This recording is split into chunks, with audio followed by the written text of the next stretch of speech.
ನಿರ್ದೇಶಕರ ಗುರು ಕಾಶಿನಾಥ್ ಅವರ ಮನೆ ಹತ್ತಿರ ಇದ್ವಿ.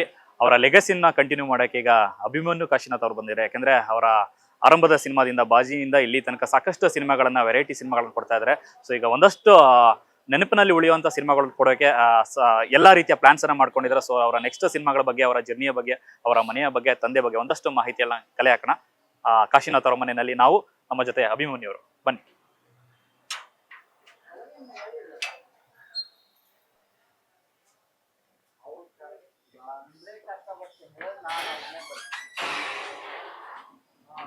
ಕಾಶಿನಾಥ್ ಸರ್ ಮನೆ.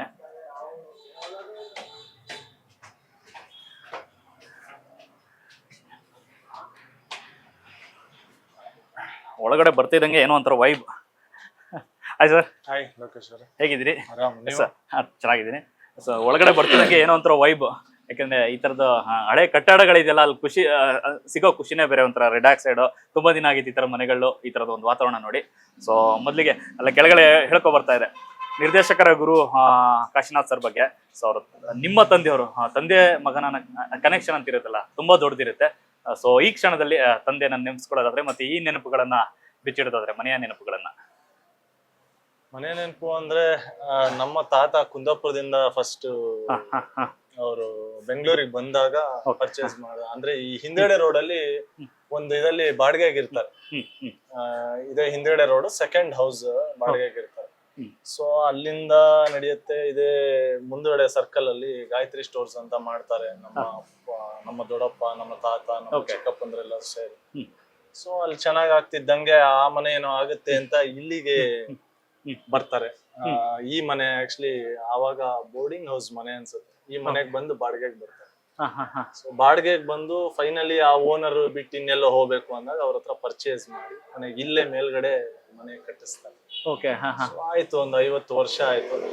ಸೊ ನಾನು ಹುಟ್ಟಿದ್ದು ಕೊಪ್ಪ, ಬಟ್ ಅಂದ್ರೆ ಅಲ್ಲಿಂದ 1-2 ವರ್ಷಕ್ಕೆ ಬಂದ ಮೇಲೆ ನನ್ನ ಪೂರ್ತಿ ಜೀವನ ನಾನು ಕಂಡಿದ್ದು ಇಲ್ಲೇ. ಸೊ ನನ್ನ ಬಾಲ್ಯದಿಂದ ಇವಾಗವರೆಗೆ ನಾನು ಏನ್ ಆಟ ಆಡಿದೀನಿ, ಏನ್ ಬಿದ್ದೀನಿ, ಏನ್ ಅನುಭವಿಸಿದೀನಿ ಇದೇ ಮನೆಗೆ. ಸೊ ಆ ನೆನಪು ತುಂಬಾ ಇದಾಗೆ ಇರುತ್ತೆ. ಓಕೆ. ಎಷ್ಟೋ ಡೈರೆಕ್ಟರ್ಗಳಿಗೆ ದೇವಸ್ಥಾನ ಇದು ಈ ಜಾಗ. ಯಾಕೆಂದ್ರೆ ತಂದೆಯವರು ಅವರ ಶಿಷ್ಯ ವೃಂದವನ್ನು ಬೆಳೆಸಿದ ರೀತಿಯಲ್ಲ, ತುಂಬಾ ಖುಷಿಯಿಂದ ಹೆಮ್ಮೆಯಿಂದ ಹೇಳ್ಕೊತಾರೆ. ಕಾಶಿ ಸರ್ ಅವರನ್ನ ಹೇಗ್ ಬೆಳೆಸಿದ್ರು, ಹೇಗ್ ನೋಡ್ಕೊಂಡ್ರು ಅನ್ನೋ ರೀತಿ. ಸೊ ನೀವು ಬಾಲ್ಯದಲ್ಲಿ ನೋಡಿದಾಗೆ ತಂದೆಯವರು ಮತ್ತೆ ಅವರ ಸಿನಿಮಾ ಚಟುವಟಿಕೆಗಳು ಹೇಗ್ ನಡೀತಾ ಇತ್ತು? ಅಂದ್ರೆ ಆಗ ಇಷ್ಟು ಬೆಳೆದಿರ್ಲಿಲ್ಲ ಜಯನಗರ ಸುತ್ತಮುತ್ತ ಎಲ್ಲ. ಸೊ ಶೂಟಿಂಗ್ ಏನಿದ್ರು ಇಲ್ಲಿ ಏರಿಯಾ ಒಂದು 5-6 ಕಿಲೋಮೀಟರ್ಸ್ ಆ ಕಡೆ ಈ ಕಡೆ ಏನ್ ಮಾಡ್ಬಿಟ್ರು ನಮ್ಗೆ ಔಟ್ಸ್ಕರ್ಟ್ ಸಿಗ್ತಾ ಇತ್ತು, ಇದಾಗ್ತಾ ಇತ್ತು. ಸೊ ಶೂಟಿಂಗ್ಸ್ ಎಲ್ಲ ಆಲ್ಮೋಸ್ಟ್ ಇಲ್ಲಿ ಸುತ್ತಮುತ್ತನೇ ನಡೆಯೋದು. ಸೊ ಹಾಗೆ ನಡಿಬೇಕಾದಾಗ ಅಪ್ಪನ ಎಲ್ಲ ಸಿನಿಮಾಗಳು ಒಂದು ಸೀಕ್ವೆನ್ಸ್ ಈ ಮನೆ ಇರುತ್ತೆ. ಅದೇನೋ ಒಂದು ಅವರ ಅಟ್ಯಾಚ್ಮೆಂಟ್ ಆಗ್ಲಿ ಅಥವಾ ಒಂದು ಬಿಲೀಫ್, ಅವ್ರ ಡೈರೆಕ್ಷನ್ ಮಾಡಿದಂತಹ ಸಿನಿಮಾಗಳು ಎಲ್ಲ ಸಿನಿಮಾದಲ್ಲಿ ಒಂದು ಇದು ಸೀನ್ ಅವರ ಈ ಮನೇಲಿ ಶೂಟ್ ಆಗಿರುತ್ತೆ. ಸೊ ಆತರ ಶೂಟಿಂಗ್ ಇದ್ದಾಗ ಆ ನೆನಪುಗಳು ನಮ್ಗೆ. ಶೂಟಿಂಗ್ ತಿಂಡಿ ಊಟ ಅಂದ್ರೆ ಪೂರಿ ಬರುತ್ತೆ, ಮಸಾಲೆ ದೋಸೆ ಈ ತರ ಬರುತ್ತೆ. ಇಲ್ಲೇ ಇಟ್ಕೊಂಡು ಅದನ್ನ ಎಲ್ಲ ಇದು ಮಾಡೋರು. ಆಗ ಅಂದ್ರೆ ನಮ್ಮ ಚಿಕ್ಕಪ್ಪನ ದೊಡ್ಡಪ್ಪ ಅಂದ್ರೆ ಎಲ್ಲರದು ಮದುವೆ ಆಗಿಲ್ಲದಾಗ ಗ್ರೌಂಡ್ ಅಂಡ್ ಫಸ್ಟ್ ಮಾತ್ರ ಯೂಸ್ ಮಾಡ್ತಾ ಇದ್ರು. ಮೇಲ್ಗಡೆನೂ ಕಟ್ಸಿದ್ರು.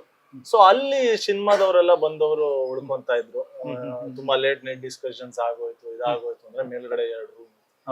ಸೊ ಅಲ್ಲಿ ಉಳ್ಕೊರೋರು ಇದು ಮಾಡೋರು.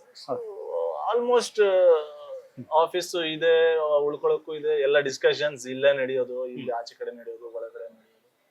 ಸೊ ಆತರ ಇದ್ದಾಗ ಅಪ್ಪಂದು ಎಲ್ಲ ಸಿನಿಮಾಗಳು ಇಲ್ಲಿ ನಡೆದಿದ್ದಾವೆ. ಸೊ ಇದು ಅಷ್ಟು ಸಿನಿಮಾಗಳಲ್ಲಿ ಬಂದಂತ ಅಸಿಸ್ಟೆಂಟ್ಸ್ ಆಗ್ಲಿ, ಅಸೋಸಿಯೇಟ್ಸ್ ಆಗ್ಲಿ, ಇದಾಗ್ಲಿ ಅವ್ರಿಗೆ ಈ ಮನೆ ಅಂದ್ರೆ ಒಂದು ನೆನಪು.